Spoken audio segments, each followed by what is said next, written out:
Hello, everyone, and welcome to Decoding TV, a podcast about television. I'm David Chen, here today with Patrick Klepek to discuss the season finale, probably series finale, let's just be honest here, of Marvel's Secret Invasion streaming right now on Disney+. Patrick, thanks for chatting today. Yeah, I'm here. I'm ready to go. I'm revved up. Vroom, vroom. Let's go, Dave. I'm ready. Let's ride. All right. So today on the podcast, we're going to be discussing Secret Invasion Season 1 question mark, episodes 5 and 6. Harvest and Home are the titles of the episodes. You can find more episodes of this podcast at podcast.decodingtv.com. Email us at decodingtv@gmail.com. We got some great emails. I'm going to read them later on in the show when it's relevant to discuss them. But you can always email us at decodingtv@gmail.com. Become a paid subscriber at decodingtv.com. Support this podcast. Help to keep us going. And of course, follow us on YouTube, where we're broadcasting live right now at youtube.com/decodingtv. Also on TikTok, Twitter, and Instagram. Or should I call it X? Anyway, we're also on Threads, threads.net at Decoding TV. So, on today's episode of the podcast, we're going to share our overall thoughts on Secret Invasion Season 1 and specifically the finale. And then we're going to do some detailed recapping of those episodes and then dive into any other specific topics. I do also want to announce that Patrick Klepek is going to be hanging with us for at least the next few weeks over here on Decoding TV, probably a little bit longer than that. I'm very excited about that. So our next show that we're going to be covering is Full Circle, right here on Decoding TV. That is the Max streaming show that's available right now. It's directed by Steven Soderbergh. Patrick Klepek, it's such a weird time we're living in right now, I have to say, where we have a streaming show starring Samuel L. Jackson and Academy Award-winning actor Olivia Colman. It feels like no one is watching or talking about it.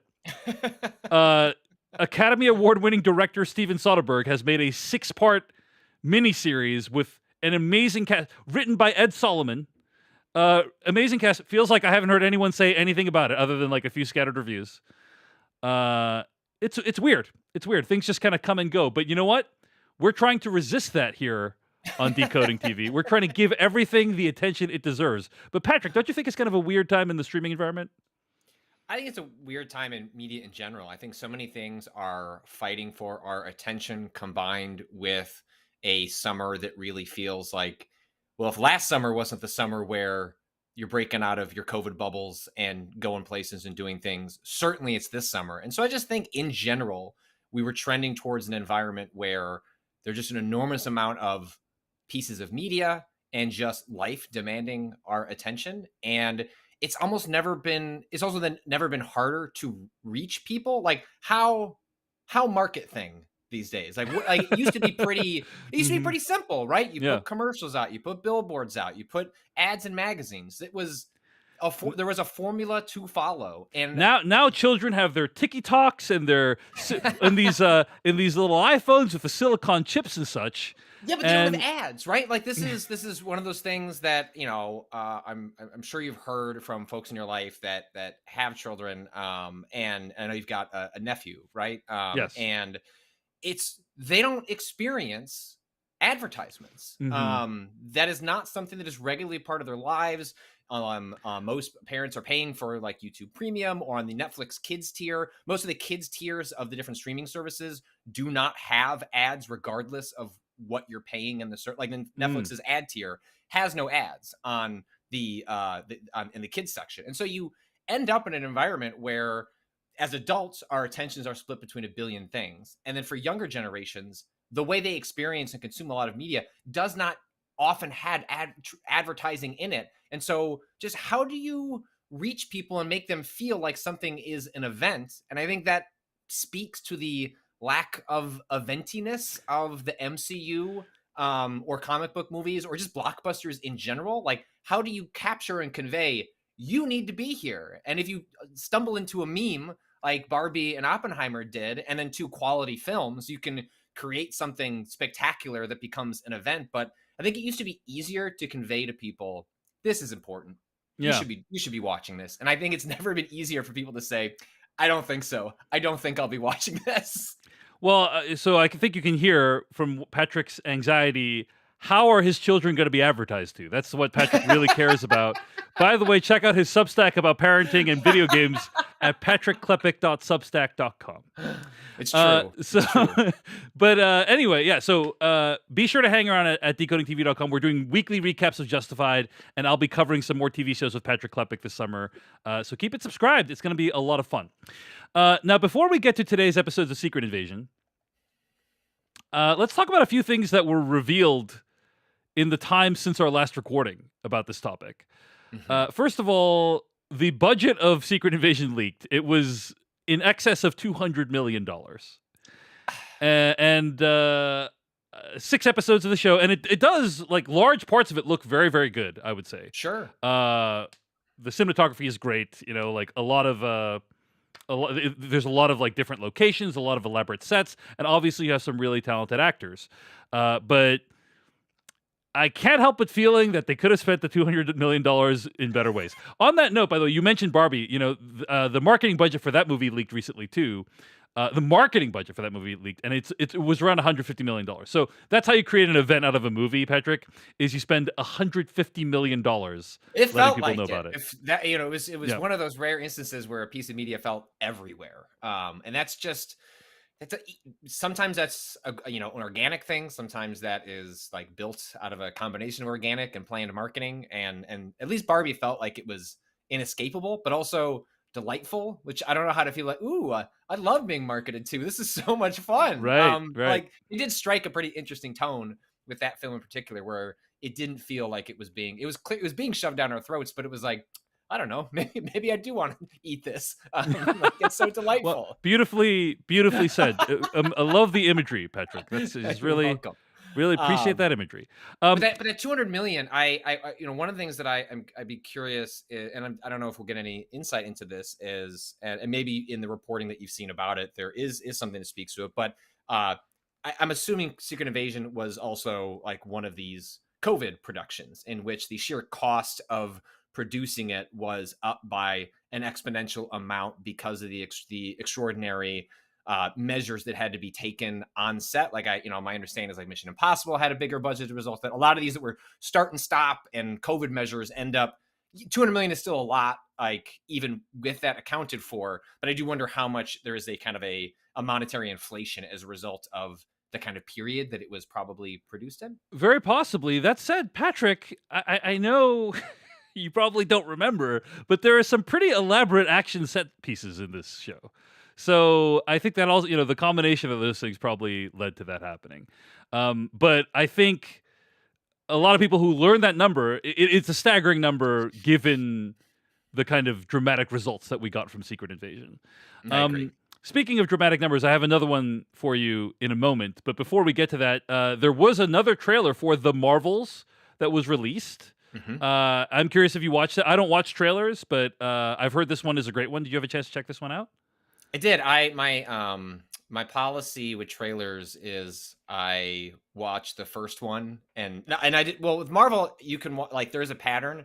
You can watch the first two and you're cool. And then once they're in, we need to get your butt into a seat. That's when I like whatever that third trailer is. They're going to start showing you things that you don't want to see. I've found Marvel is actually pretty decent about what they put and don't put in the trailers. Yeah. Maintaining surprises. I mean, even to the extent of what was infamously, it was I think Infinity War, right, where they put in a scene where like Hulk was charging but wasn't actually like charging in that scene in the film. They've put like fake details in trailers to throw people off the scent. So did you enjoy the trailer for The Marvels? Which, by the way, the other thing is it has been revealed that The Marvels takes place after Secret Invasion. So that was a big debate that we had, was like, is it takes place before? But apparently The Marvels takes place after Secret Invasion. So if you've watched the trailers, there is there's a line at the end of Secret Invasion about like why Fury wants a certain character to join them to do a thing that is very clearly setting up a primary plot point of of the Marvel. So I'm glad that it is taking place Mhm. alongside that There is some continuity. there might be some consequences from this. It also Yeah. there's a line in the trailer where someone says, "Hey, remember the secret invasion?" No, I'm just joking. Anyway, go ahead. Anyway, so Go no, ahead. it looks good. I mean, the actor playing Miss Marvel is tremendous.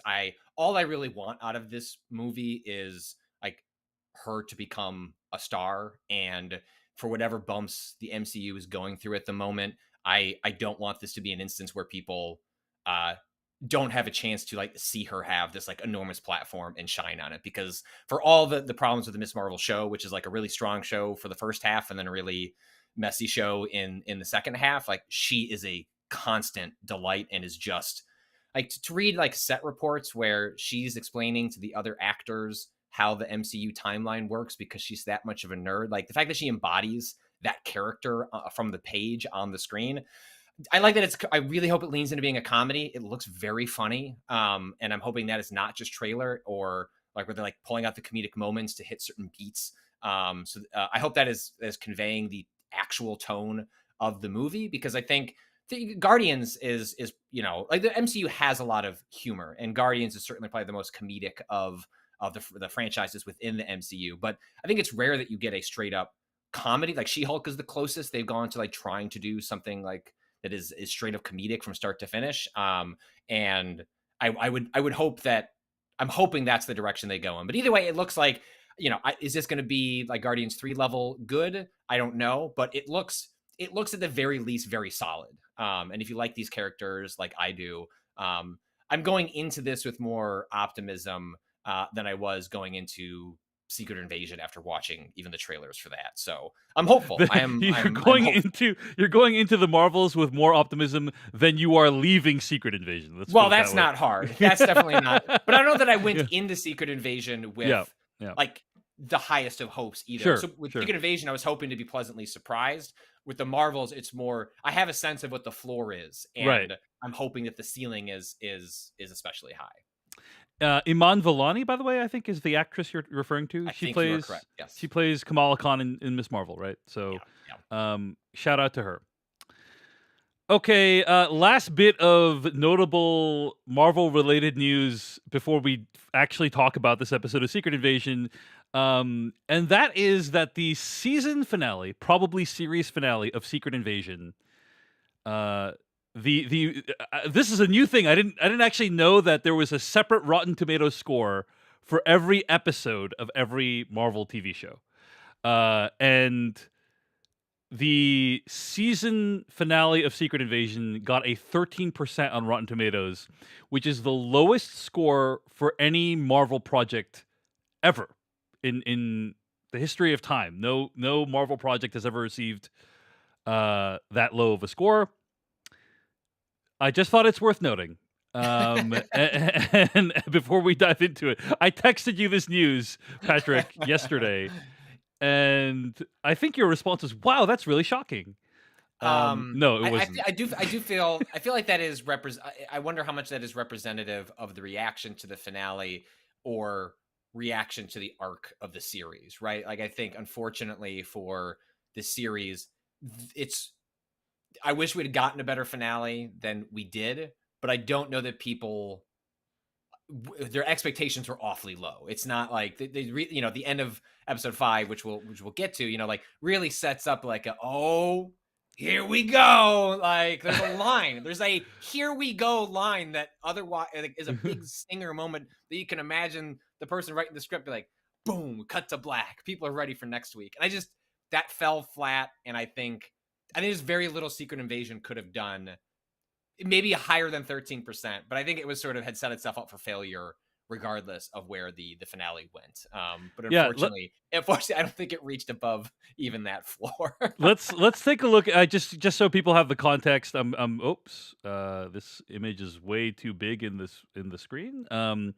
But this I'm trying to show this image on screen, and it's like comically large. So let me try to reduce it. But basically, the Rotten Tomato scores for the rest of the show, episode 1 52%, episode 2, 50%, episode 3, 38%, episode 4, 38%, episode 5, 50%, episode 6, 13%. So just for some context, as you indicated, Patrick, it's not like the show was burning up the ratings before the finale.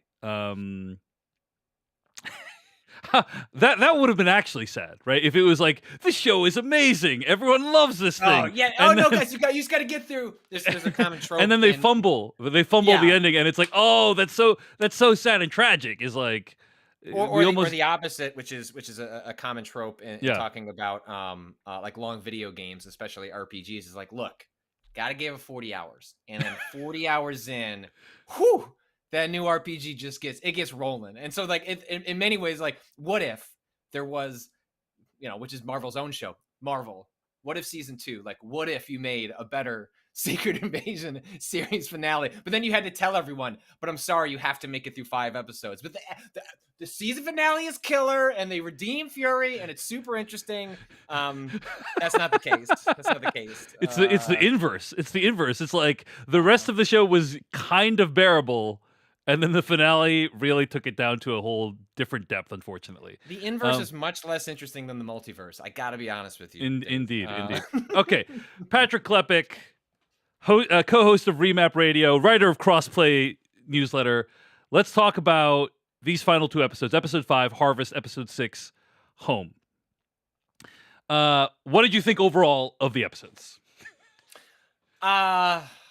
I'm disappointed because I think where we left off in our last chat was my expectations were not, especially high for them to stick the landing on what was happening here. But what I was hoping for was, hey, the best that this show has got going for it, when it has been at its most interesting, has been getting like great actors in a room and talking. And that doesn't really happen in these episodes. I can't really think of a moment that arises to like Vara and Fury at the restaurant, or Talos and Fury like on the train, or Scrody and Fury before Fury gets fired. Like, those are standout moments that I think are excellent, not just relative to the otherwise kind of subpar quality of Secret Invasion in general. They're just good moments that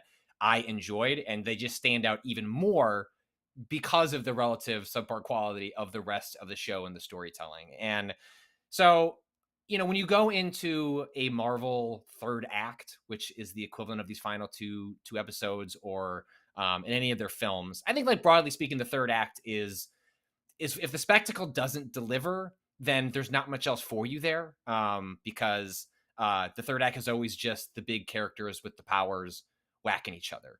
And it's like, whew, if that part's not exciting, then there's not much to chew on in the final moments. And these final 2 episodes don't have those character moments I was looking for.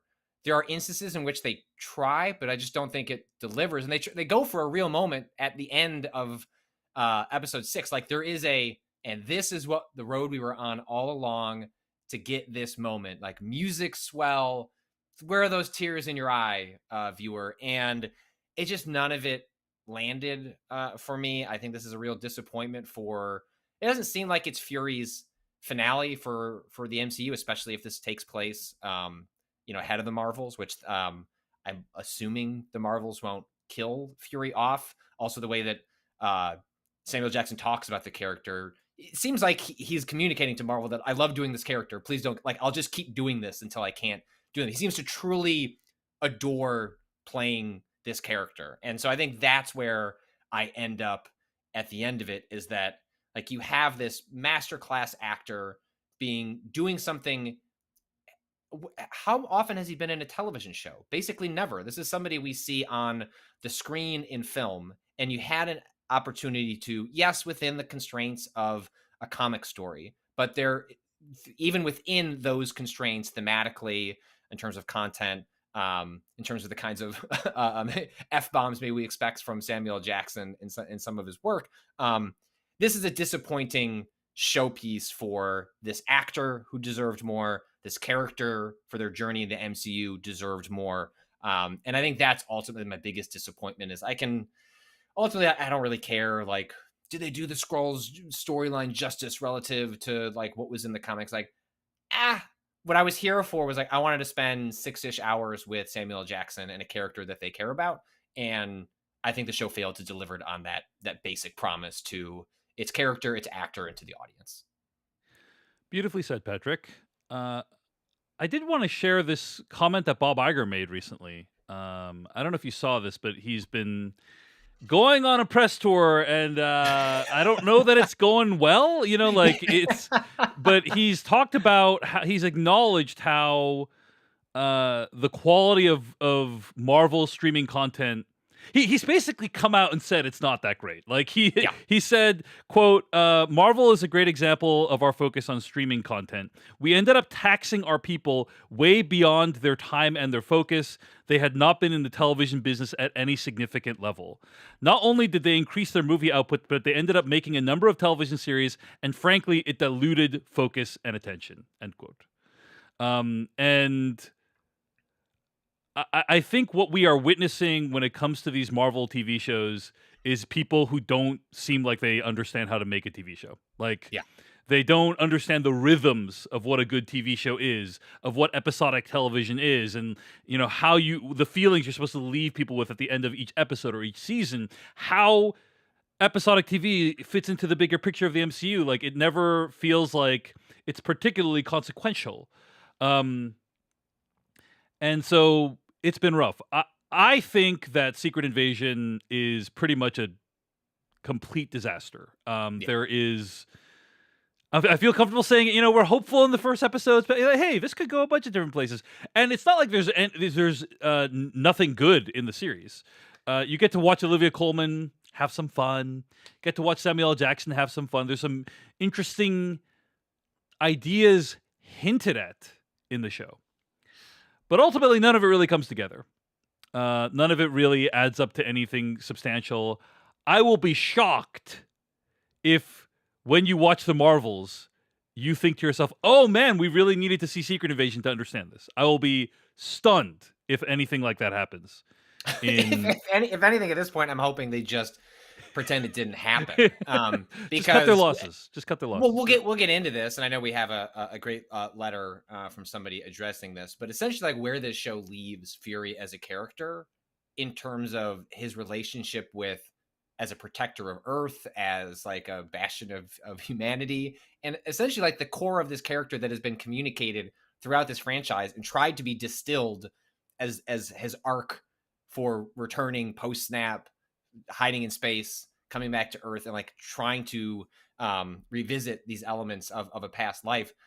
I mean, where they leave this character in this show is a nightmare. Is not the character that I think people have been rooting for, and I don't think the show understands what it like. It leaves on a triumphant sort of note, and it's like, the house is on fire. Like, Fury, like, what do you go back to space? What are you talking about? It is arguably character assassination. Like, it is arguably eviscerates the character of Nick Fury in many ways that we will discuss. But I think I would say it is a massive disappointment, the show. It's really sad that so much effort and energy and talent was expended on something that basically doesn't add up to very much. And I think that like we're all the pieces are there. Bob Iger's already said it. Like, it's not like there's any mystery as to why this happened this way. Like, they wanted to get as much streaming content onto Disney Plus as possible, and they overstretched their creative resources to the point where they ended up not delivering something very good. And that's kind of the result is Secret Invasion. So I mean, it's funny because that comment could just be any commenter on a YouTube channel, and it's also the head of Disney. Not a great place you want to be, where it's like, good point, Marvel fan 5623, also the head of the company. you know what I mean? Like that's a bad place for Marvel to be, where the kinds of I think at this point earned cynicism or skepticism about like Marvel projects that were like, because the scale of development, the scale of production, the scale of post-production, it is so difficult for a ship this big to pivot. It is not as though, like, I am sure the people involved in this to some degree understand the problem, but answering it is, well, we'll see in 2.5 years when we can address it. You know what I mean? Like, it is not as though there's only so much post-production editing and finagling can do when the initial thing is so deeply flawed because of this stretching of creative resources in order to deliver something. And you stack that on top of COVID and everything else, and you end up in the mess that we're in. But then it's just, you can know the problem. The solution is not replicate a thing that has never happened in Hollywood before. Do it again. Like, that's an enormous problem in and of itself. But then also knowing that all, like, movies like the Marvels and other the films that are coming out, next year, like, those were all put into motion with these same creative restraints. And so that's what I'm so curious to see what happens in the next 2 years, because it really feels like the pivot point for this universe is Fantastic Four and the introduction of the X-Men. And that is a long time from now, broadly speaking. And what erosion of trust happens to the Marvel universe between now and then. Like, you really want to put out that probably pretty mediocre Agatha show? Boy, that seemed like a good idea 2 years ago, and now that feels like an albatross, like, hanging around Disney's neck. I mean, it's got a stacked cast. Like, I want to see Aubrey Plaza in that show. She's probably going to be delightful, but I don't have a lot of confidence that it's going to be an excellent show. It's possible that show will never be released. By the way, I think it is possible we never see the Agatha show ever. But all eyes right now are on Loki season 2, still coming out this fall, and the Marvels. I feel like phase 4 and 5 of Marvel have been pretty adrift so far. I have not really loved anything in those phases other than maybe Guardians Volume 3. And Multiverse of Madness is fun to have Sam Raimi directing something, but, like, other than that, I haven't really loved any of these movies or any of these TV shows. I'm hoping that Ms. Marvel or the Marvels, I should say, and Loki season 2 can help to right the ship. So anyway, those are some overall thoughts on the Secret Invasion finale as well as episode 5. All right, let's talk about what actually happens in these episodes. Episode 5, Harvest. I'm just going to start off by saying, like, so if you'll recall, I know it's, take yourself back to the mindset of 2 weeks ago, Patrick. We weren't sure if Talos was actually dead, right?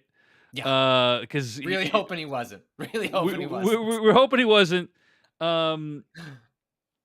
But it turns out he's dead. And by the way, Nick Fury apparently isn't even that bothered by it. That's kind of my sense, right? Like, no, I didn't even put that. All right, Dave, I did not even process the idea that Fury did not like, it's just unremarked. Yeah, unremarked. Barely even. Oh, lifelong friend dead. Like, whatever. One of the most touching things that happens in this show is that moment where they touch foreheads as a way of expressing in the first episode, right? Yeah. Yes, it's like a really beautiful, like, expression of a friendship that is non-traditional compared to the way handshakes and hugs and stuff. I thought there was a really neat expression of that. And yeah, they just fucking die, and he just doesn't, unremarked upon, just off screen. He's grieving. He's really grieving off screen in an alley somewhere, and we just didn't have time for it. Oh, that's bad. Oh, you're making it worse for me in real time. Like they don't even. I remember.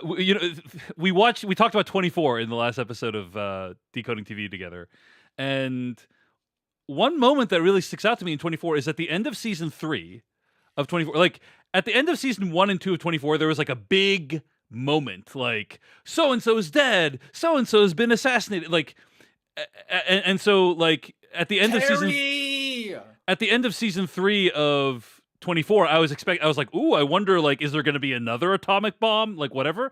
But instead, if I recall correctly, Jack Bauer, played by Kiefer Sutherland, gets into his car and just cries for like a minute.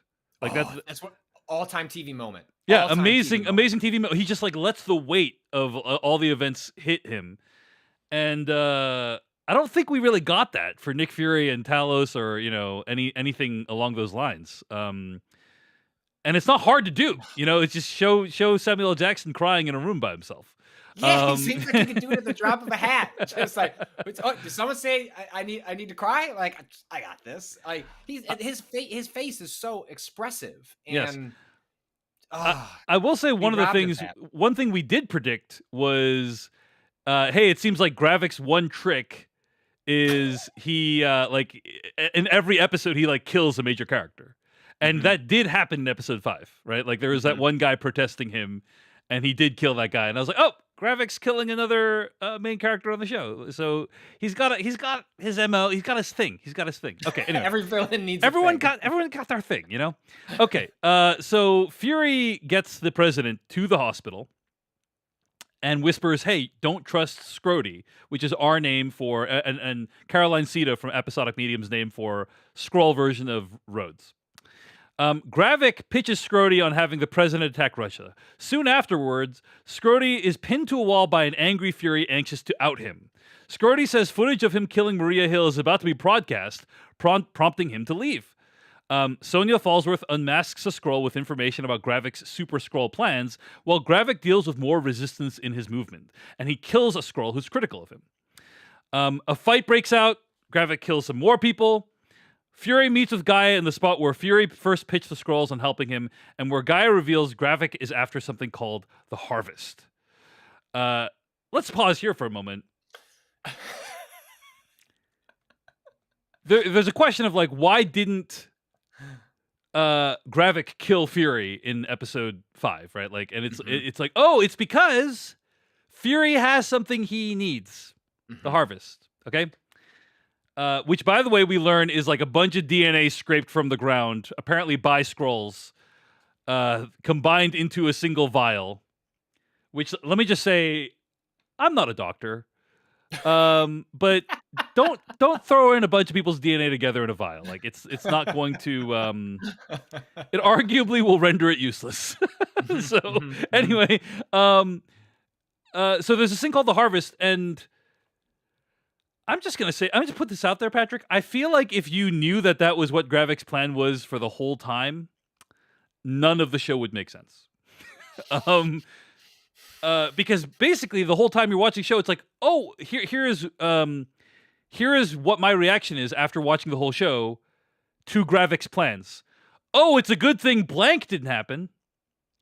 Episode 1, Gravik explodes 3,000 people in a Moscow public area. Well, it's a good thing that didn't kill off Nick Fury. It's a good thing Nick Fury wasn't imprisoned in a supermax jail that was impossible to get out of. Gravik hires Nick Fury's wife to murder him. Oh, it's a good thing she didn't succeed. Because otherwise he wouldn't be able to get that harvest. Like what was the plan is my question. Anyway, really shocking episode 5 reveal of the heart. Maybe I'm missing. Maybe there was a big grand plan. Does Gravik's plan make sense to you, Patrick? That's my question. No. No. It really feels. It almost feels like the show is grasping at like what's going to be our big set piece at the end. Like how. Right. Like, okay, Gravik, Super Skrull, cool. Well, do we have any other Avengers we can put on screen? No. All right. How are we going to make a fight interesting? Can Fury do that? My man's pretty old. I don't know how much of a impact he's gonna have. And so I like in many ways it's like they reverse engineered it from like what they wanted the final set piece to be, basically. It really does. And it is, I think, endemic to the formulaic nature of I mean, a lot of action movies, but especially superhero films in general, where they have to have this climactic fight at the end. Like that is part of what we do, and like building up to the big bashing of the action figures, and in trying to engineer that. That's how you arrive at some of these storylines. Whether it's actually happened, who knows? But it feels that way, and it as a result, it doesn't feel tense or interesting. And it's, as you point out, the moment you start really thinking about the consequences of the actions that have occurred to this point, none of it really adds up. And it's totally fine to hand wave stuff if the reveal is interesting, if it we learn something about the characters in a surprising way where it's like, okay, fine, it's a plot and can be convenient if it's justified, right? If it justifies the convenience that it's doing along the way. And I think, as we're both arriving at, is like, no, none of that feels like it's not earned. And even if you're to grant it the grace of not being earned, like where we arrive is not like particularly interesting as well.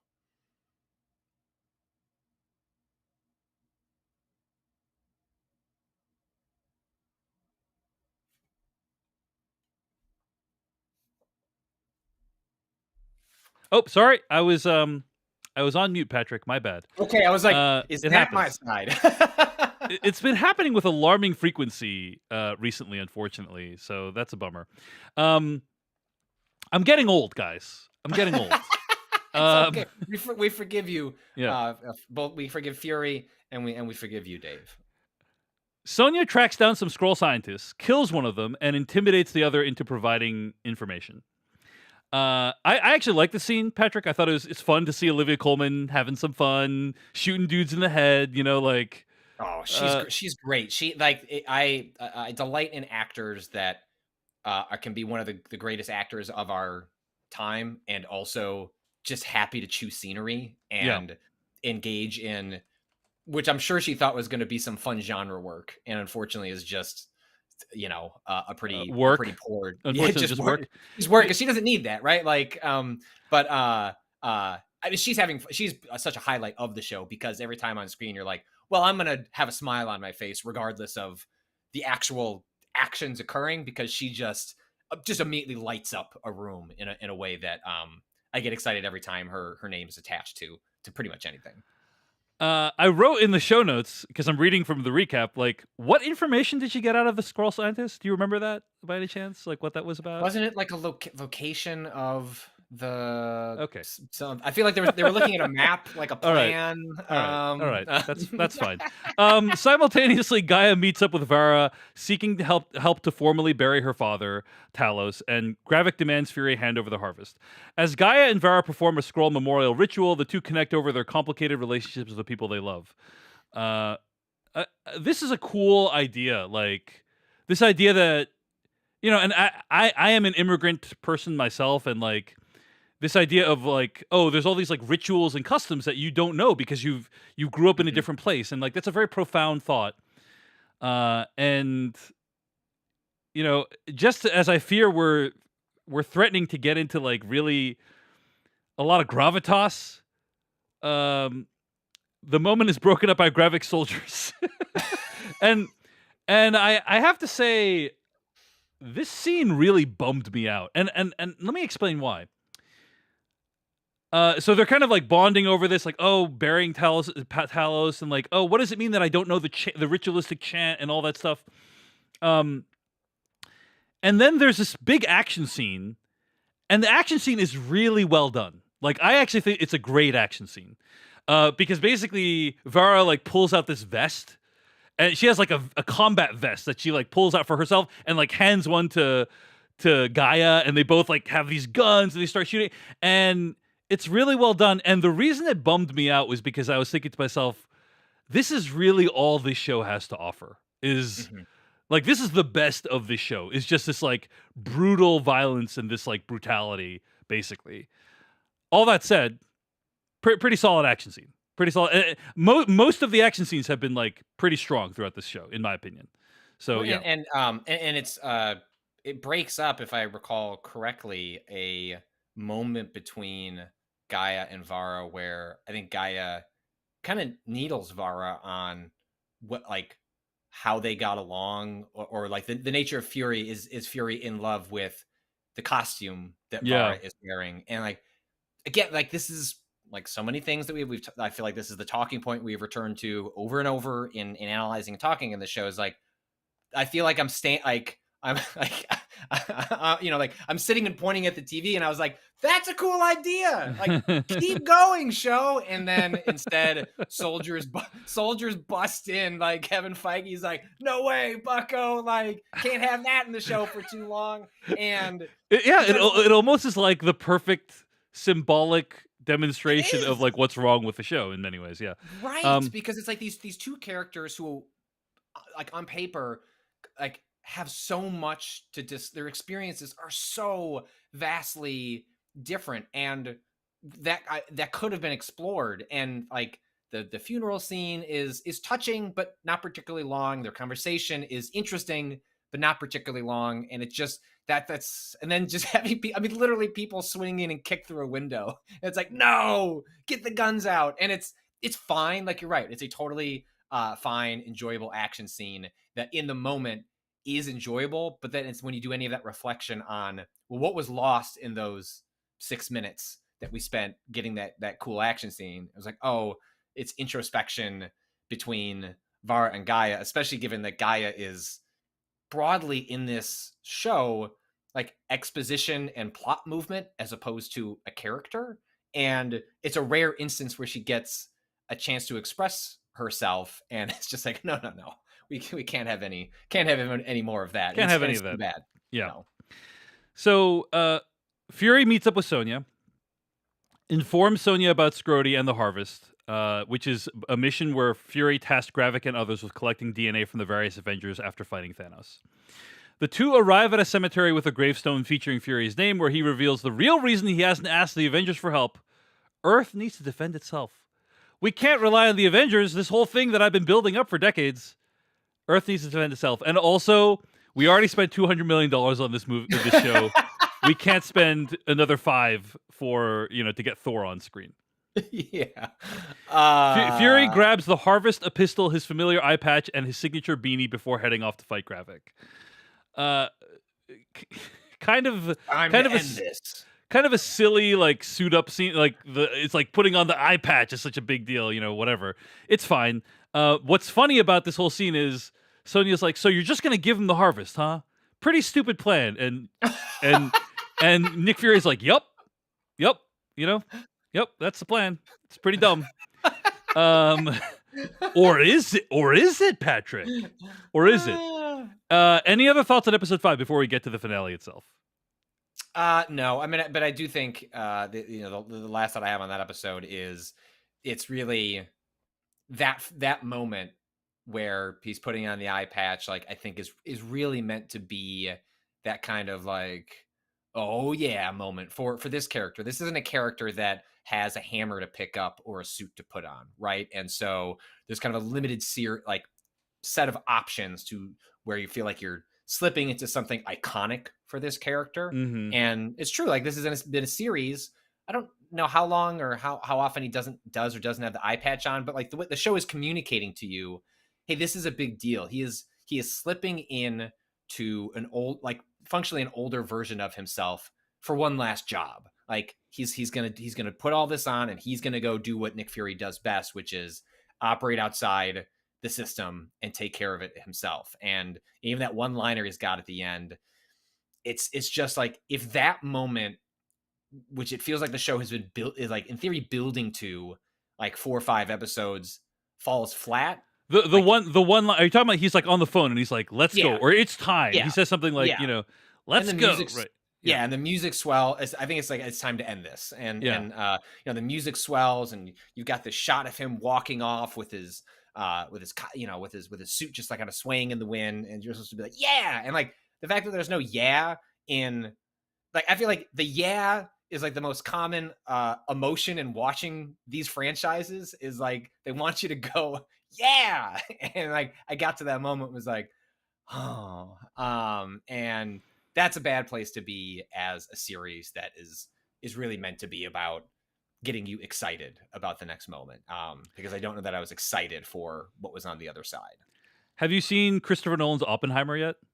No, I have not. We're trying to line up a babysitter to go see it and see it. Okay, proper. I don't think this is a spoiler, but basically, relatively early on in the movie, Mm-hmm. there is a scene where Oppenheimer has a superhero suit up scene. No joke. Okay, No joke. okay. He's like standing at a window and he gets his like pipe and he gets his hat and it's just like a superhero and it's like, wow. I just saw this in Secret Invasion recently. Um it's also funny how he has like a separate compartment for every single he has a separate compartment for his eye patch, if I recall correctly. Anyway. Does he have those everywhere? Like, I mean, again, like it's scrutinizing the logic of what like is like one pistol. Like, does it need any ammo? I mean, like, okay, whatever. Yeah, Whatever. it's fine. It's fine. It's fine. It's fine. Patrick, we're gonna get into much more detailed issues with this episode Yeah, momentarily. you're right. That's why I'm saying it's fine. It's just push that one to the side. Let's talk about episode 6, the season finale, Home. Vara and Fury reconnect with a phone call that feels like a final goodbye. Fury heads towards Gravik while Scrody tries to convince the president they should attack Russia. As Fury moves in, Sonia Fallsworth informs Scrody that Fury's coming to take out the president. When Fury reaches Gravik, he fumbles medication meant to suppress the surrounding radiation poisoning him. Gravik reveals the person he's impersonating is the first human he killed on behalf of Fury, and those and other deaths fueled his rage against Fury and humanity. Fury reveals he never could find a planet for the Skrulls to settle on, and realized it was easier to hide the Skrulls on Earth than to reveal their presence. He hands over the Harvest, a collection of DNA from all the major Avengers, in exchange for the Skrulls leaving Earth. As Gravik rejects the offer and infuses the Harvest, Sonia accuses Scrody of being a Skrull. When Super Skrull Gravik attempts to kill Fury, it's revealed, whoa, plot twist! Fury is actually Super Skrull Gaia. All right, let's talk about this part. Uh-huh. So that was the plan. That maybe that's who he was on the phone with at the end, right? I assume. Was Gaia. He's like, let's go, let's do this plan. You're going to impersonate me. I love how, by the way, in the show, they're basically like, hey, Skrulls can impersonate people of different heights, okay? We're just fine with it. Like, it's not a problem. Emilia Clarke's like 4'10". It's like, it's fine. She's impersonating someone like 2 feet taller than her. That's not my biggest issue with this whole thing. First of all, I actually really loved this dialogue sequence between Nick Fury and Gravik. Yeah. This is like when Kingsley Ben Adir, by the way, who did an amazing job in One Night in Miami, amazing job in Barbie. He really gets to deliver some dramatic material, and it really bummed me out too because like the dialogue sequence is so good, the monologue or whatever is so good, but it's undercut by two things. Number one, I think this is the first time we're getting any of this information, like that Nick Fury like forced Gravik to kill a bunch of people. Like we know Nick Fury had them pick up DNA, we know he had them keep things secure, but like I think the full extent of Nick Fury's effect on these people, I guess it's hinted at. His child army, Dave, his child army that we're just gonna like go unremarked. Well, I guess was it clear to you that like that Nick Fury had forced these people to perform atrocities? Like I don't know, like, or to kill a bunch of people. I guess it was implied, right? But I don't know that it was explicitly stated. Maybe it was. Well, because I don't think the show really wants to wrestle with those like the messiest of details. They want this angry villain that has all of this rage and discomfort and trauma from the experiences they went on, but doesn't articulate exactly what that means. I mean, you get the moment where Gravik says like, this person I killed, they had a family and they had children, but I did the mission. And I think he says something like, and maybe they were misguided, like to justify the and it's like, it was a very weird, like it's right. Like, so was he right to kill him or not? Was he defending Fury? He's like, I mean, it was cool that I killed that guy, Fury, but it was all the other guys that I didn't. And it's very easy to imagine like how even seemingly justified actions taken by Gravik on behalf of Fury would take a toll over time, especially if Fury is not delivering on the other half of that bargain, which is a place to call their own, a place to not wear these human masks 24/7 and not being their true selves. Because at the end of the day, like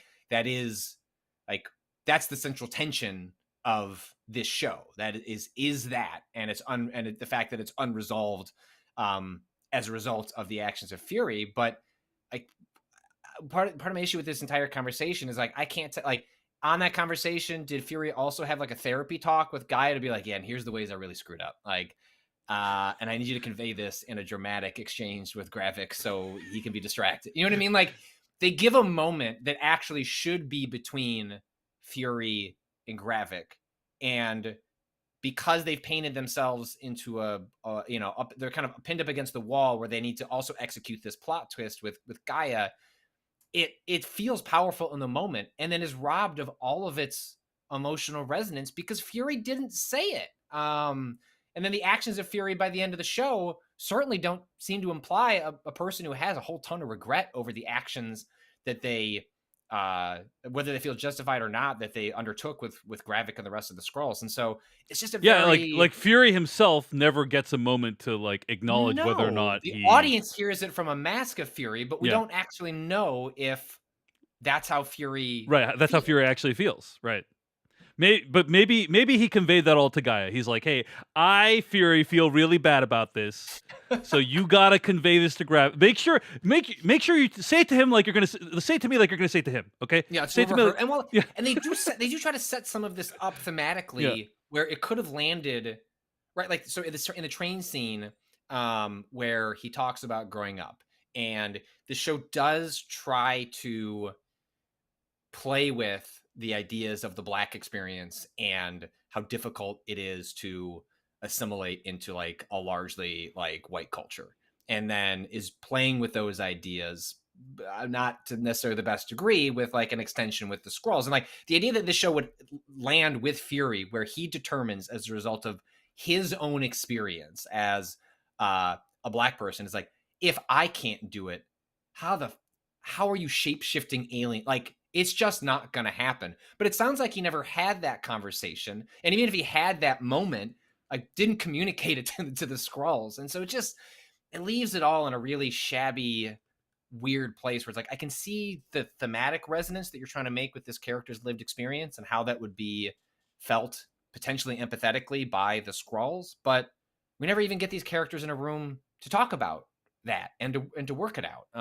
And by all accounts, the end of this series is like, well, and see the Skrulls later, I guess. I guess, it's not really clear like how much impact like their presence in this universe even is going to mean going forward. Yeah. Well, that was the second thing that undercut the conversation. Is it's not even Fury that he's talking to, right? Yeah. And let me just give you some advice, Patrick Klepek. Like, hit me. Let there be one takeaway from this show, okay? Is if you're going to infuse the DNA of a bunch of superpowered superhero Avengers into your body via a elaborate science fiction-esque machine, make sure there's no one else in the device before you turn it on. Did no one watch David Cronenberg's The Fly? Like, I guess he's just like, hey, I'm going to turn this on, and it doesn't matter that Nick Fury is in it because it's not going to fuse. Because it's not. He's a human. It's not going to do jack for Nick Fury. It's designed to work with Skrull DNA only. Right? Seems like whatever that machine does might just like turn Nick Fury into goo, though. Like, you know what I mean? Yeah. I guess Fury, I'm just not sure what the plan was. Also, I love Victor Games in the chat room says, "Why did Daenerys need a Geiger meter?" Gaia had a Geiger meter with her, and also like a bunch of pills. Hey, Victor, it's called committing to the part, and I'm sorry you don't understand that. Because she does do it. It's one thing to commit to the bit in person in front of Gravik because you're trying to convey a role. But yeah, you're right. She checks the Geiger counter when nobody's watching. Like, you don't. Hey, maybe Gravik is observing her on camera, Patrick. Okay. Do you ever see The Prestige? Right? Remember The Prestige and how there's that scene when the old guy is walking to the carriage and Christian Bale is like, "This is the performance." It's when the old guy. I apologize. This is the performance. Is when Gaia is checking the Geiger counter when Gravik is not looking. Like that's what you really need. It's Oh, definitely not suggesting that maybe there was like a totally different way this finale played out, and and like they're doing some clever cutting around to arrive at where they're that at. would be wild. That would be wild, by the way, if that was true, right? If it was like originally it was actually supposed to be Fury there, and maybe they killed Fury off in some original version. Who I knows? have no Anyway, idea. anyway, Yeah. so so then a massive okay, Gravik is like, hey, let's let bygones be bygones. Let's leave Fury in the machine as we infuse ourselves with the Super Scroll stuff. By the way, we see a lot of lot of nice little Easter eggs in the on the screen when they're getting infused. Right? There's like a screen that has Thanos, Abomination, Ebony Maw, Hulk, Chitauri, uh, a bunch of Mantis. Like all these people, Mhm. like their names pop up on the screen. So there's a lot of like Avengers references there. And then a massive fight ensues. So a fight between Gravik and Gaia ensues, with each swapping between different MCU power sets. Uh, what do you think of the fight, Patrick? Like, screenshots of this fight have been circulating online. It's bad. A lot of shots look bad. Like in particular, there's a scene where Gaia grows Drax's arm. Like Yeah. Gaia grows Drax's arm. It looks very silly, but there's also a lot of questions about like, aren't those like Drax tattoo? Why does Gaia have Drax tattoos on her arm? And it's because Right. is that part of his DNA? No, it's probably because they want you to recognize, hey, that's Drax's arm. So they put, Drax's arm like with tattoos on it on Gaia, and it's like, okay, it's very very silly. It's very I silly can and it get doesn't look past great. Yeah, I can get past the logic holes on it because part of the fun of the concept is like you pointing at the screen and this functioning kind of like an Easter eggy sort of thing where you're like, oh, I remember that, remember that. Like again, like the nature of these types of stories, whether they're in films or television shows or comics, is like I can look right past the logic holes if it's cool and fun. And like that's what this fight should be like. Oh man, like what if you put the Avengers in a blender and then got to see what that looks like? And you mentioned earlier about, hey, this is a show that seemed to cost $200 million, and yes, in a lot of ways, like it looks nice. It looks like equivalent to sort of like the prestige TV we sort of expect, where it's like a movie and television format in terms of production. But the moment that I want to see that $200 million is that fight. Is like I want that to be staged and look awesome because of the imagery that it's working with and like the fantasy that it's projecting. And instead, it doesn't look good. It's not staged particularly well. I'm not even really sure how Gravik dies.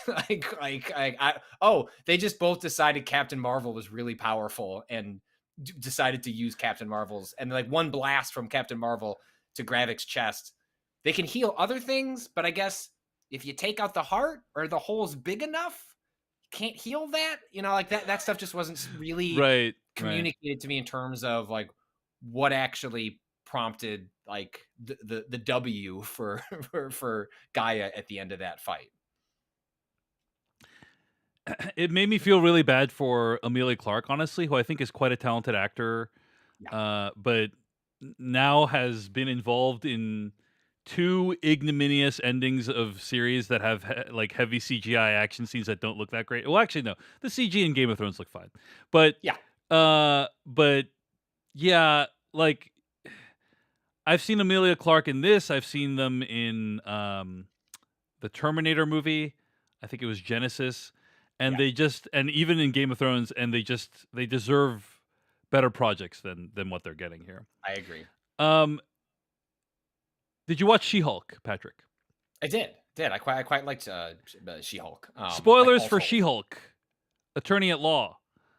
But at the end of She-Hulk, She-Hulk kind of goes to infiltrates Marvel's actual offices in real life, Mhm. and discovers that Kevin Feige isn't a man but an AI called Kevin, the most advanced entertainment algorithm in the world. and she kind of lays out what she thinks is the problem with these Marvel TV shows. She says, quote, "The Marvel Cinematic Universe is known for its big spectacles and high-stakes plot lines, but it's often said that Marvel movies all end the same way. Perhaps this is a result of following some unwritten rule that you have to throw a bunch of plot and flash and a whole blood thing that seems super suspiciously close to super soldier serum at the audience in the climax. I propose we don't have to do that. It distracts from the story." And then she talks about the story of She-Hulk, end quote. Well, it seems like no one listened to her, basically, for this show. I would submit that no one listened to her. Because it basically, she made fun of that kind of ending in that show, and then this is a show that basically ended up having exactly that kind of ending. So yes, I mean it's the kind of show that pitched as a spy thriller, in which like central to those sorts of stories is people talking, right? And like, what has been the thing that we've liked the most about this show when it's done something interesting? It's people talking, and like, I wish that's how this show ended, was Fury and Gravik across the table from one another, like talking about what has happened to the both of them. Like Fury, like we're left unresolved on Fury and the trauma that they have, like that experience post Blip and post Thanos. Like that is set up early in this series as like central to something that Fury needs to resolve and deal with by the end of the show. Just completely forgotten. Just not even a thing with Fury by the end.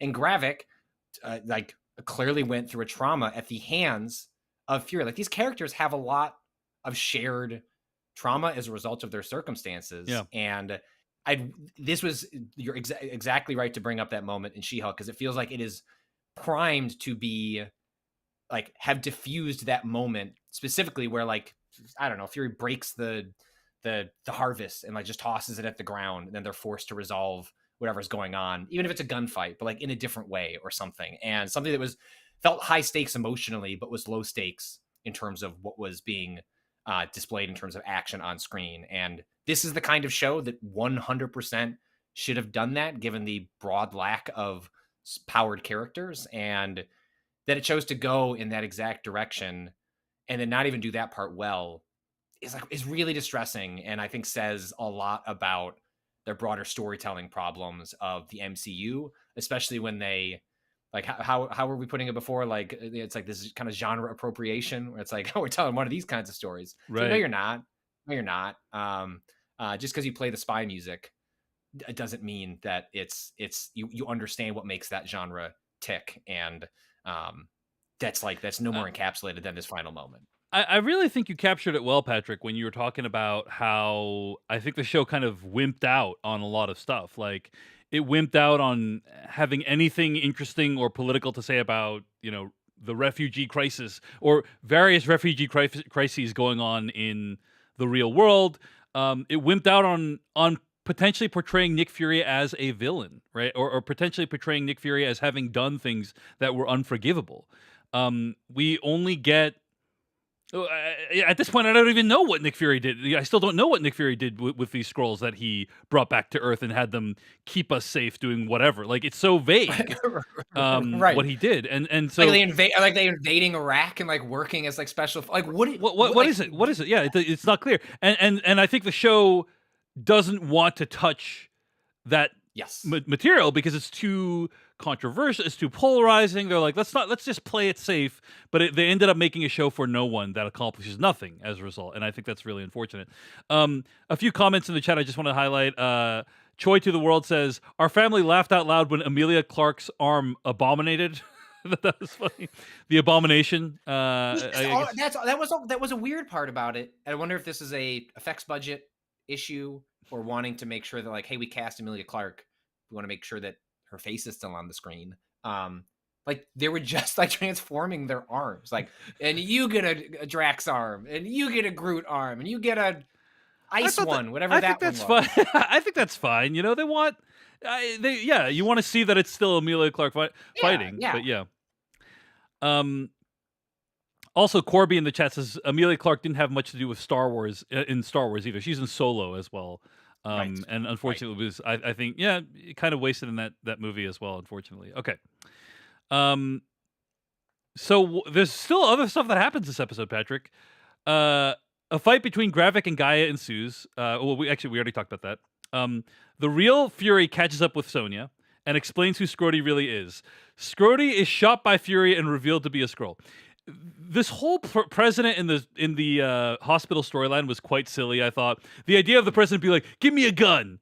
It's like, what are you? Do you think you're like Harrison Ford on Air Force One? You know, like what's going on here? Anyway, You brought up multiple times like the weird lack of security presence around. Like Fury delivers the president from a yeah. chaotic situation to this hospital. Is like, I need to stay by his side. And like, do you have clearance? And it's like, no. Well, I'm gonna get a chair and I'm gonna sit outside this door because I don't have clearance. And it's like, it's just extremely silly. I did stuff. like how Scrody is like doing like 5 jobs. Like there's that scene where he's talking to the president and he's like, "You gotta attack right. Hey, I brought you in." He like dresses down that admiral and he's like, "I brought you in here to confirm that we need to attack Russia. Here, by the way, Mr. President, I've prepared some remarks for you." It's like in no world is this in no world is this guy writing the president's speeches. Like I guess in the Avengers universe he's writing the president's speeches. But anyway. Okay. But it's rather silly, but whatever, you know. No, it's no sillier than the rest of this episode. So then Gaia wakes up the captured humans, including Rhodes and Everett Ross. Ross turns to Rhodes and asks, "How long have you been there? How long have you been here?" And it's then conveyed that Rhodes has been under for a long time, I think is the phrase that's used. I'm going to pause here and say, I hate this. Like, I thought this was very disappointing that the show creates this massive mystery. Like, the problem with this finale is it commits to nothing. Like, it kicks the can down the road on every single major question. How long was Rhodes under? We can answer that later when we get to Armored Wars or whatever his movie is. I do think it's answered. I do think it's answered. It's just not explicit in the show, but it is. So disagree, but let me. The other thing is just like it's also like, Vara and Nick Fury. Like Vara says, "Hey, I'm gonna go with you to negotiate this Kree peace later on," and she's like, but only for a little bit, you know, like it's not gonna be that long. So it's like that way they have options of like Nick Fury, like cut to Nick Fury. I'm not gonna be in the Marvels, right? Like negotiate. cut to the Marvels. Vara is not there. Like there's a reason why they did it that way, right? Like so it's to give them options for not having any of these characters there, and so it doesn't commit to anything. Okay, that said, Patrick, you think that it does reveal how long Rhodes has been replaced by a Skrull. I disagree with you, but let's hear it. Yeah, so I haven't even heard what you have to say, and I already disagree, but go ahead. Okay. So Rhodes is carried off. Like 2 people need to hold him up. He can't seem to use his legs. In Civil War, he's injured and his legs are repaired by Tony Stark and his tech. And so I think the implication there is that at some point post Civil War, during Civil War, Rhodes is replaced, which means like the emotional arc that Rhodes goes on with like Tony Stark in particular and the funeral scene in Endgame was all with a swap. And okay, not true, because he was using leg braces in Infinity War and Endgame. So I think it's still original Rhodes in Endgame. I hope you're right. I would like to be wrong on. I'm hoping that it's just the show communicating. Hey, he's been under for a while, so like his muscles don't. That's what happens when you don't use your muscles for a long time. Is like you can't. You like it would be difficult. No. He has lost the original Rhodes has lost the use of his legs. That's why at the end of this episode they're carrying original Rhodes out because he can't use his legs anymore. But original Rhodes also had leg braces that had like glowy things on them, right? And we see those in Infinity War and Endgame. Now, people have said that in Falcon and Winter Soldier, he doesn't look like he has braces on, so it's possible that by that time, like after Endgame, before Falcon and Winter Soldier, that's when the swap happened. But, I hope so. The point being, they don't say any of this. Like, they don't explain any of this. They like the question is even explicitly asked, and they deliberately don't answer it. Right. And I find that extremely annoying. I'm just gonna put that out there. So, I um, I think it speaks to, I think, Dan brought this up when we did, like, the pre-show kinda predictions and discussions where the show was going to go. I think, like, the Skrull stuff can come across and did come across as sort of cheap and emotionally undercutting in the comics as well. It's sort of like a problem inherent to the Skrull. Like, it's like it seems really cool that, oh, the shapeshifting alien race could be anyone, and how long could it have been? But then in like reality, from a narrative perspective for the audience, it's a huge emotional cheat that doesn't does not feel, it doesn't matter who they applied it to. Like, if for some reason they got Thor in here and it turns out, like, since Thor 2, like, he's been a Skrull, like, yeah, that's surprising, but I don't enjoy that. Like, that robs me of like everything that yeah. the journey he went on with Loki, which is like so key to like what makes that character interesting over the last 10 years. So there's just like Loki there's no is so key. Anyway, okay. You're a poet you know what I and you mean? didn't Like, know it, Patrick. So, by the way, people in the chat are pointing out that Rhodes was wearing a hospital gown when he was rescued. Mhm. And he was also wearing a hospital gown in Civil War. So a lot of people are saying like, "Oh, it was during Civil War." So it was actually Skrull Rhodey for the entirety of Endgame. After Civil War. Maybe, but I don't think so. boo, Like, just because he's wearing a boo. hospital gown doesn't mean that's the case. So, It also uh, may allow them to do this picking and choosing that you're talking about. yes, absolutely. Right? They specifically didn't answer it so they can address it later. So if And all the fans are like us and it's like, wow, that would really rob us of our emotional journey and undercut those previous films, like, okay, well, shit. Well, then, okay, it happened somebody after shows up, Endgame. there's like a cousin Greg showing up to Kevin Feige's daily stand up, and he's like, "Hey, the tweets are bad about the roadie." Turns out that extremely emotional sequence in Endgame where Rhodey says goodbye, it shouldn't have been an alien the whole time. Yeah. Oh my God. Okay. All right. Well, we're not even done with the episode yet. No, we're not. The president declares war on the remaining Skrulls, while Fury attempts another reconciliation with Vara. Elsewhere, Gaia and Sonia team up, and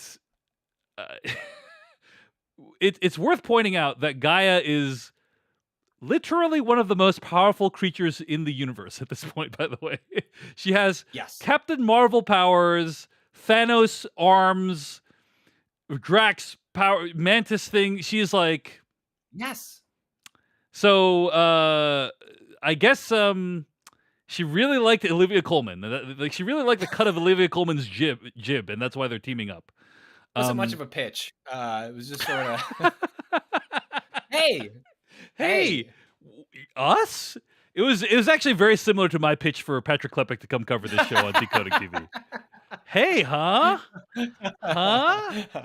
Um, It feels like one of those things that if we never see Gaia again, are you surprised?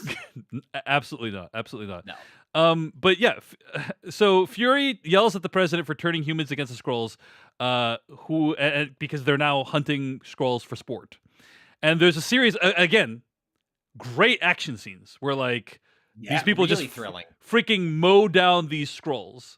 And Or not Skrull, right? Like that moment where it's like the prime minister for the UK or whatever, like where when they capture the original bodies from the Skrull base, like you see that one of those characters who had been a Skrull earlier in the season, and then a vigilante comes up, mows her down, and it's the original person like resuming right. their post, and it's like, that is, wow, that seems like a cool show. Yeah. In fact, I think we got an email to that effect. Sean from Vancouver writes into decodingtv@gmail.com saying, "I need to talk about the ending of the show. It ends where it could have began. The brief shots of hate groups and vigilantes targeting and killing both Skrulls and suspected humans could have been a launchpad for a far more compelling show. The violent targeting of refugees and groups attempting to integrate into a new society could have been a more fascinating and emotionally motivated drama, urging Fury and Talos to try and protect those hidden on Earth. Even the title Secret Invasion could have instead been a fear-mongering banner used by a wider xenophobic movement. Not to say it couldn't have still had Gravik violently pushing back or Olivia Colman's cavalier brutality, and this doesn't mean they would have been able to pull it off 100% successfully, but it puts you on just far more interesting ground, and honestly is what I thought they might do back when the show was first announced. Just sharing my 2 cents. Big fan of both of your work. End quote. That's from Sean from Vancouver. I think you really resonated with that perspective, right, Patrick? I mean, that's a thrilling sequence at the end where it's like, oh wow, like the idea of like everyone's a suspect and we're just mowing people down. Very interesting, right? And it's genuine, like it's and now part of it is because the sequence is very like short and brief, and like you're not given a ton of context. It's sort of just taking in like the violent and visceral imagery. But like that shot of the woman, like the prime minister being gunned down, and it turns out she doesn't turn. It was like just that scene alone is like it just seems really ripe for storytelling. Yeah. And like what is actually like the issue we're having with Scrody, and it's like, look, it sounds cool to like have an Avenger be a Skrull, but I don't actually like as a viewer, it turns out I don't actually want that. That I don't actually, that sounds neat. It's a trick though, but it's not actually emotionally interesting. But what would have been emotionally interesting is exactly that, is Fury coming back down from space, like when it's been revealed that there are actually 1 million Skrulls on Earth, and like what do we do about the good Skrulls and the bad Skrull? Like you'd be able to use those elements of Captain Marvel and how it flips the like anxieties over outsiders on its head for the Skrulls. And I think it actually could have, the kind of imagery that we were worried about this show playing with, whether it was just like actually engaging with it or just appropriating it and thus like flinging itself into potentially like positive imagery of like right-wing talking points. This specific approach, I think would have allowed them to maintain more of the interesting thematic parts of Captain Marvel. And also like, yeah, it would be kind of fucking spooky to have a bunch of shape-shifting aliens that like could be our world leaders and we don't know. And I just feel like they could have stayed in that world and had a more rich vein to tap into. And I don't know if the writing in Secret Invasion was so like kind of poor top to bottom. Like I don't think there's a guarantee that because they pulled off one thrilling sequence that they would have been able to spin an entire yarn out of it. But it does seem like it starts from a better place than where they started with this show. So Fury calls the president and is like, I can't believe you did that, dude. Like real one-term stuff, bro. Super uncool, bro. Like WTF, bud. And then, hey, by the way, frowny face emoji, Mr. President. And by the way, it turns out that the Kree want to negotiate for peace. Great. Wow, that's out of nowhere. That's a great thing to introduce in the last 8 minutes of the show. Anyway, Fury and Vara reconcile and kiss under her true face, and she agrees to help Fury negotiate peace with the Kree, but, you know, maybe not for that long because she's probably going to be back on Earth, and we're probably never going to see that character again. So yeah, I think that's right. I think okay. Right. Jim writes into decodingtv@gmail.com. I just finished watching the last episode, and to say this series was a missed opportunity is an understatement. I won't get into the minutia of things this show flopped all over, but my focus is on the macro. What does this show mean for the MCU? The show has left the MCU in a mess. We have a violence-condoning president advocating for people to go off and kill people who they believe to be Skrulls. Very troubling. Whoever wrote and conceived this plot seems to not have any appreciation for history or today's political and cultural climates. This hyperbolic, tone-deaf approach does not add to any conversation about how to address any current social issue, nor does it accurately hold up a mirror in a meaningful way for us to think about how we treat people. It doesn't take the time to drive home the theme in any thought-provoking way, which is a real shame because science fiction and comics have often been a great place to explore social issues in meaningful ways. Add on to this Nick Fury just piecing out and leaving the planet to burn is beyond ridiculous, and an incredibly and disappointing and crappy way for Nick's story to end, if it is the end. I don't think it's the end, by the way. We're going to see more of it in the Marvels. What is this show trying to say with Nick Fury? My best interpretation is heroes and remarkable people can only do so much. It's up to you, humanity, to fix your own damn problems. If that was the message, they buried it in an anticlimactic action sequences in a humdrum spy story. Secret Invasion really hurts Nick Fury's legacy in the MCU, and that might be the most tragic casualty of this 6-episode mess. I have no idea how the MCU will get itself out of this narrative pit trap they've tossed themselves into. My worry is they'll just gloss over it and pretend it never happened while they try and get themselves out of their Kang problem. And when the glossing over happens, it will fully affirm that the show was a complete waste of time. End quote. Any thoughts on that, Patrick? I think they're right. I mean, ultimately, while it is extremely disappointing that the most likely scenario for the Marvels is to broadly ignore or just make a passing reference to the events of Secret Invasion, where they leave the character is in my mind, it's like, okay, could we just, maybe we should just pretend it didn't happen and like go back to Nick Fury where we were ahead of any of the events here, because they just don't add up. And I'm not convinced that character arc, as I mentioned earlier, like is actually understood by the show. Like the gravity of like where they've left this character, I don't think the show recognizes, acknowledges, or is going to wrestle with. And I think instead where we're going to end up in the Marvels is I don't think we're going to get any insight into a Fury that is like dealing with like trauma post snap and the events of their lives. I think we're going to get back to a Fury that's like, I got to wrangle these Avengers, you know, like sort of thing, which is fine. He's very good at that role, and it's been a delight to watch him be that role in so many films.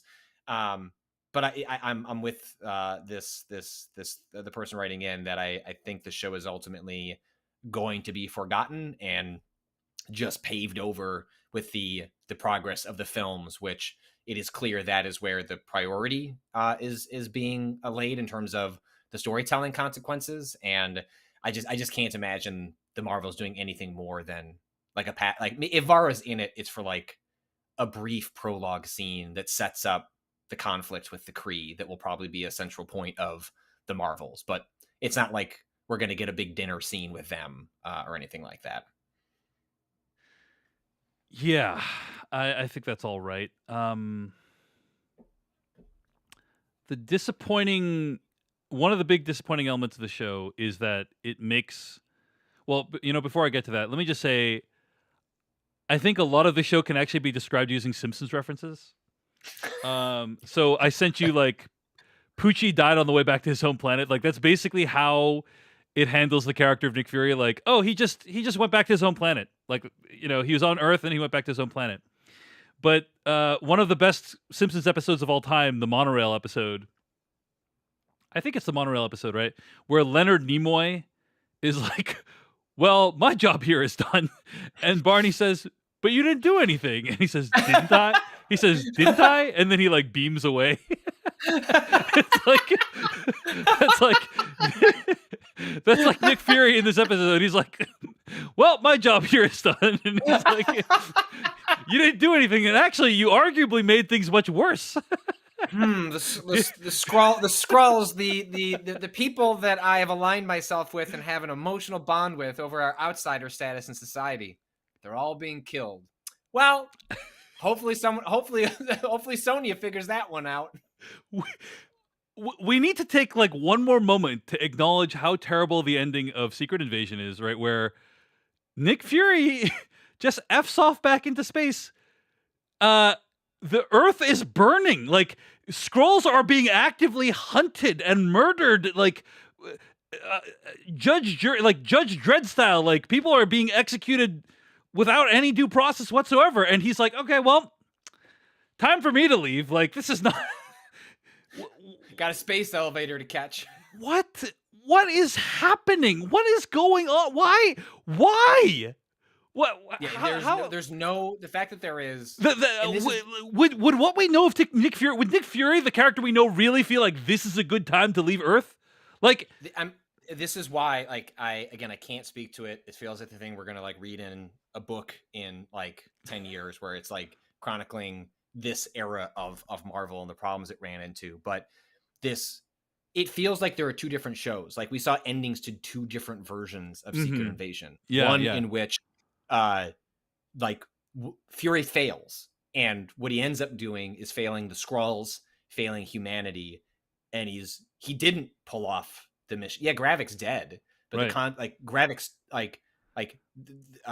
the consequences are like Earth and chaos, and the Skrulls being hunted by vigilantes. Yeah, so maybe And there's like a very dark, yeah, ending, which would be very bold, right? Of them to right. do And that. then there's this other ending that ignores that part, which is like, oh, he if you deleted that scene with the president and those violent scenes with the Right. Skrulls and just pulled it out of the Or show. keep the violent scenes and just deleted that scene where he talks to the president on the phone. Right, It would be he like, doesn't know that this is happening. Like, right. turns out because of the actions of the Skrulls being revealed, of Talos like being at the scene of the presidential assassination, like he just doesn't know yet. Like, this is what's happening. But it's that scene, and then him screwing off to space. Like, they just feel so disparate, and it feels like they just kept in a bunch of scenes from different versions, different tonal conclusions to the show that don't add up at all. I agree completely. It does feel weird, and I would love to read the oral history of the whole situation. But anyway, to conclude, I want to mention, by the way, if we had a big crowd tune in on the YouTube for us to talk about Secret Invasion. I think the word is out that the show was bad, and so people people want to see a public execution. The viewer count is higher than the Rotten Tomatoes score. Not where you want to be from Marvel's perspective. That is correct. So I want to say here, thanks for tuning in, and be sure to subscribe to the podcast wherever you get your podcasts, or at podcast.decodingtv.com. Patrick Klepek and I will be covering other shows. Full Circle, the Steven Soderbergh miniseries, will be covering next week. It's going to be a lot of fun. Great show to talk about, and other shows coming down the line as well. So yeah, and of course, subscribe to us on youtube.com /decodingtv to get live episodes and video versions of the episode. Be sure to also check out Patrick's podcast Remap Radio, and also his newsletter Crossplay at patrickklepek.substack.com. I'm sure he'd appreciate that. All right. Thank you. Final comments. Mm-hmm. What's a big bummer about Secret Invasion is it makes everything that came before it worse. Like, it's one of those sequels that makes the stuff that came before it worse as a result. Okay? Here are some things that I'm going to list off that it may make worse. The character of Nick Fury, as we've just discussed. Like, is this a guy that would just, like, leave the world burning like it is right now, in even worse state than when he left it the first time? Is this a guy who doesn't give a shit about whether Ben Mendelsohn is dead? Like, all these things. Captain Marvel, which came out 4 years ago, I think, right? What's great about Captain Marvel, very subversive. Hey, the green alien things that look threatening, they're actually the good guys. And the good-looking Kree people played by Jude Law, they're actually the bad guys. Like, ooh, we've upset this. Yeah, you didn't see that coming, did you? Hey, nice, neat little twist. Completely undone by this show because a lot of the green alien people are also evil. And but now we're hunting them, so you should feel bad that we're hunting them. But also, some of them were kind of bad earlier, so like maybe just feel mixed about it. Okay, it makes it worse. That sucks now. Okay, and then possibly also like Rhodes. We don't know when Rhodes was replaced, but like whenever that happened, possibly will undercut anything that happened after that point for Rhodes. So this is not a show that is additive. It is arguably subtractive to what we knew of the MCU, and that's a real shame. Patrick Klepek, we got to wrap up, but I'll give you the last word. Any closing thoughts? I think when people are making, if like you're getting into the MCU, and it's like, here's a watch list, like just leave it off. Like, to your point of like it being a negative addition, just let that funeral scene be that funeral scene. Don't watch Secret Invasion. Don't worry. Scrody doesn't exist. Let the funeral scene in Endgame. Let the funeral scene in Endgame be the last thing you watch. So, anyway, he is Patrick Klepek. I am David Chen. Thank you for listening to Decoding TV. Again, be sure to keep it subscribed here on the YouTube as well as on the podcast. A lots more to come this summer. Patrick, thanks for chatting today. Thanks for having me.